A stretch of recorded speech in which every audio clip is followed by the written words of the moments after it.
बुद्ध ने क्यों कहा हर पुरुष की 4 पत्नियां होनी चाहिए। दोस्तों, गौतम बुद्ध की महानता के चर्चे आज भी सारी दुनिया में प्रचलित हैं, लेकिन बुद्ध ने पुरुषों के लिए एक ऐसी बात कही थी जिसे सुनकर आप हैरान परेशान हो जाएंगे। बुद्ध का कहना है कि हर पुरुष की 4 पत्नियां होनी चाहिए। अब सवाल ये है कि बुद्ध ने ऐसी बेतुकी बात क्यों कही। तो इस बात को समझने के लिए आपको गौतम बुद्ध की कही एक कहानी सुननी होगी। जी हाँ, एक बार बुद्ध अपने शिष्यों को कहानी सुनाते हुए कहते हैं कि कई सालों पहले एक आदमी हुआ करता था जिसकी 4 पत्नियां थीं। अपनी चारों पत्नियों के साथ वो बहुत खुश था। तभी अचानक उसकी तबीयत खराब हो गई। इलाज के बावजूद भी उसकी हालत में कोई सुधार नहीं हो रहा था। जैसे जैसे दिन बीत रहे थे वैसे वैसे उसकी हालत भी बिगड़ती जा रही थी। वो आदमी समझ चुका था कि अब उसका अंतिम समय करीब है। वो बहुत अकेलापन महसूस कर रहा था। एक दिन उसने अपनी पहली पत्नी को पास बुलाया जिससे वो बहुत प्यार करता था। उसने कहा, प्रिय, मैंने सारी जिंदगी सबसे ज्यादा प्यार तुमसे ही किया है, लेकिन अब मेरा आखिरी समय करीब है। क्या तुम मेरे साथ दूसरी दुनिया चलोगी? उसकी पत्नी ने उसे मना कर दिया। उस व्यक्ति का मन दुखी हो गया। अगले दिन उसने अपनी दूसरी पत्नी को बुलाया और यही सवाल किया। उसकी दूसरी पत्नी बोली, जब आपकी पहली पत्नी ने आपको मना कर दिया तो मैं आपके साथ कैसे चल सकती हूँ?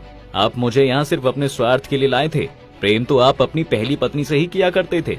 मैं आपके साथ नहीं चल सकती हूँ। तीसरे दिन उसने अपनी तीसरी पत्नी से भी यही कहा। अपने पति की ये बात सुनकर उसकी आंखों में आंसू आ गए और उसने कहा, मुझे आपकी बात सुनकर बहुत दुख हो रहा है। मुझे आप पर दया आ रही है। मैं आपको इस तरह दुखी नहीं देख सकती, इसलिए अंतिम संस्कार तक मैं आपके साथ ही रहूंगी। लेकिन दूसरे लोग चलने के लिए उसने भी मना कर दिया। फिर उसने सोचा, जब इन तीनों ने मना कर दिया तो मेरी चौथी पत्नी मेरी बात क्यों मानेगी। लेकिन अपने अकेलेपन के आगे वो इतना मजबूर था कि उसका मन नहीं माना और उसने चौथी पत्नी को अपने पास बुलाकर उससे साथ चलने को कहा। उस आदमी की चौथी पत्नी ने कहा, मेरे प्यारे पति देव, चाहे कुछ भी हो मैं आपका साथ जरूर दूंगी। मैंने आपके साथ देने का वचन लिया है और ऐसी स्थिति में मैं आपका साथ कैसे छोड़ सकती हूँ। मैं आपसे अलग नहीं हो सकती, इसलिए मैं आपके साथ दूसरे लोग जरूर चलूंगी। ये पूरी कथा सुनने के बाद बुद्ध ने पूछा, उस आदमी की 4 पत्नियों का मतलब पता है क्या था? उसकी 4 पत्नियां किस बात का प्रतीक थी और उससे मनुष्य को क्या शिक्षा लेनी चाहिए? गौतम बुद्ध बोले, पहली पत्नी का मतलब है मनुष्य का शरीर। दूसरी पत्नी है सारी भौतिक चीजें, यानी कि धन, संपत्ति, प्रसिद्धि, पद, नौकरी, सब कुछ। तीसरी पत्नी है हमारे नाते रिश्तेदार। हमारी पत्नी हमारे माता पिता, भाई बहन, दोस्तों, सगे संबंधियों और समाज में रहने वाले लोग। और चौथी पत्नी है हमारी चेतना या फिर हमारा मन। पहली पत्नी हमारा शरीर। अपने शरीर का ख्याल आदमी अपनी पत्नी की तरह रखता है, उसे दिन रात प्यार करता है, उसका ध्यान रखता है। लेकिन जीवन के आखिरी वक्त में पहली पत्नी यानी कि शरीर आपके साथ अगली दुनिया में नहीं जाता, वो यही पंच तत्व में विलीन हो जाता है।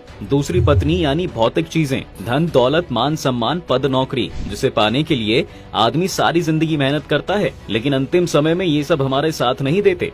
तीसरी पत्नी हमारे रिश्ते, जो सिर्फ अंतिम संस्कार तक ही व्यक्ति के पास होते हैं। मृत्यु होने के बाद रिश्तेदार उसके शव को शमशान घाट ले जाते हैं और उसे अंतिम विदाई देकर अपने अपने रास्ते चले जाते हैं। चौथी पत्नी है हमारा मन। जब हम ये पहचान लेते हैं कि हमारा मन क्रोध, लालच और असंतोष से भरा हुआ है तो हम अपने जीवन को एक बेहतर नजरिया दे सकते हैं। क्रोध, लोभ आदि हमारे कर्म के नियम हैं और अपने कर्म से कोई व्यक्ति पीछा नहीं छुड़ा सकता। जैसे कि कहानी में उसकी चौथी पत्नी ने आखिरी सफर में उसके साथ चलने को कहा। उसने कहा था, तुम जहाँ भी जाओगे मैं तुम्हारे साथ चलूंगी। और यही हमारे कर्मों के साथ भी होता है। यही है जो हमारे साथ दूसरी दुनिया में भी जाते हैं। दोस्तों, इसके बाद बुद्ध बोले, मैंने इसलिए कहा था प्रत्येक पुरुष और स्त्री की 4 पत्नियां या पति होने चाहिए और इसका मतलब जीवन के इस अटल सत्य शेयर करें जिससे लोगों को जीवन का असली सत्य पता चल सके।